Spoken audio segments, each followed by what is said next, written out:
aorta, and it is very, very long. It comes and it wise, and then it still comes down a little bit further and wise again. So it's the longest vessel in a cat.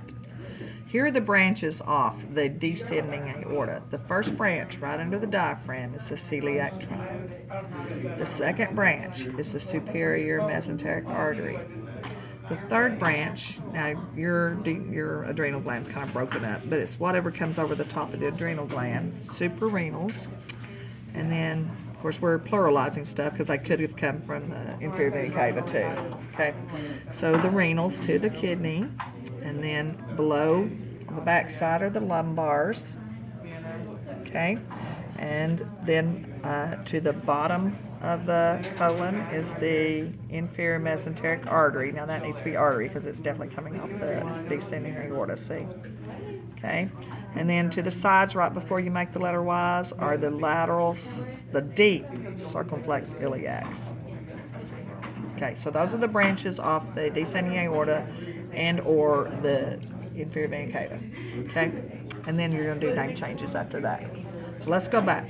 First branch, celiac trunk, is going to give off a deep branch right to begin with. This is the hepatic artery. The first deep branch is going to be the hepatic artery. Then go on up to the spleen. I'm going to get further out here. That's the splenic. Okay, and so anything between those two pieces, and you happen to have two, those are going to be left gastric arteries.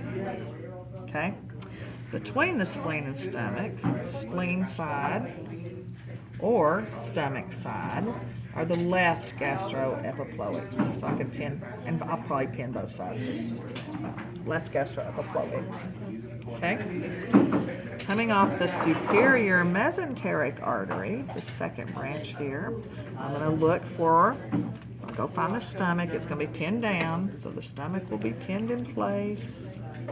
That's not the stomach. Oh, no, your stomach is big. The stomach will be pinned down, so this will be pinned down, so you know that this is the duodenum. So if I go to the base of the duodenum, where I got this little crook here, and pin anything red or blue, that is going to be inferior pancreaticoduodenals. But it'll be pinned down like that. Okay? And then also off that superior mesenteric artery, anything supplying the mesentery, jejunals. And then I'm going to look for your papilla, your iliopapilla, and anything going there are going to be ileocolix, but you'll see the papilla. Okay? All right.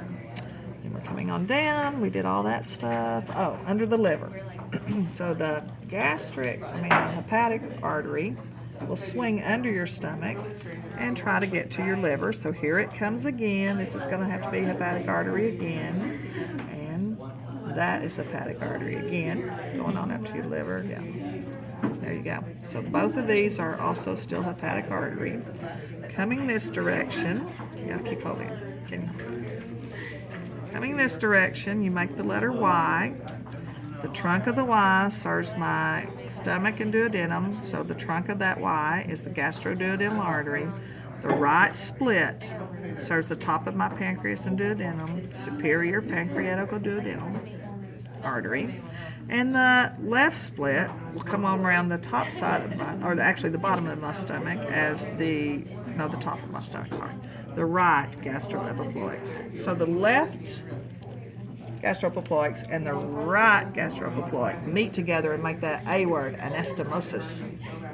Oh, that's bonus. I just threw that in. Okay. So how can the left split be the right gastroepiploic? Because the Y is on the right side of the body. So that's fine.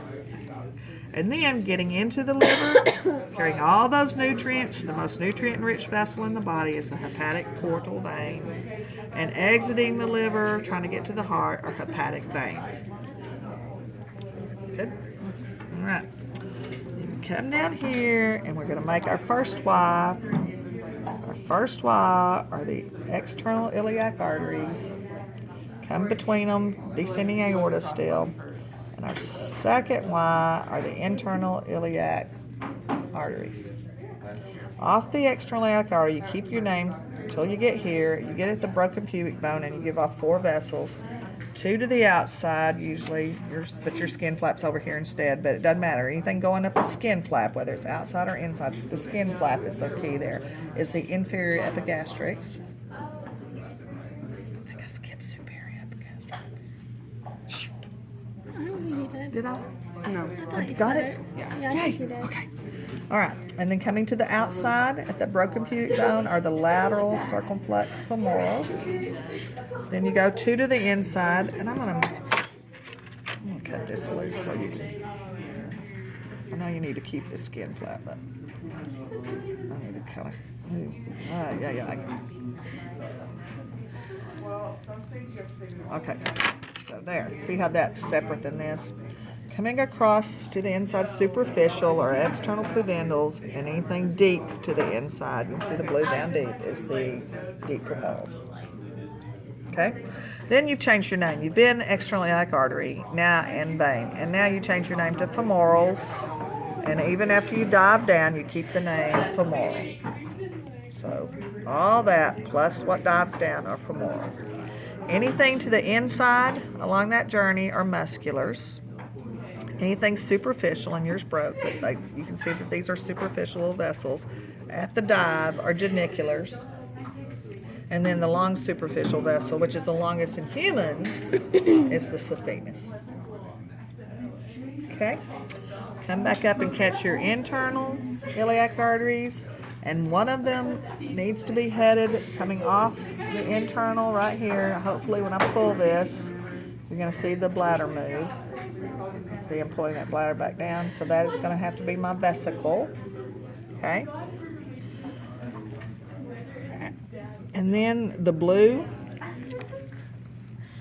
does a little different than, you don't have individual internal and external iliac veins like you did the arteries in the cat. So here is one vein, but 2 names. Here's the piece that splits the names. Before you get to this dive, you're going to call it the common iliac vein. After you pass that dive, it's the external iliac vein. Right when you come off is the internal iliac vein, but you're going to change your name almost immediately to gluteal. Okay? And then you're not, what you guys don't have in here is a internal pudendal, which is going to be coming superficial. That's what you're missing, unfortunately. But this is a name change. You've been iliacs all this time. And you've been inferior vena cava and descending aorta, basically. And now you change your name right down the middle of the sacrum to median sacrals.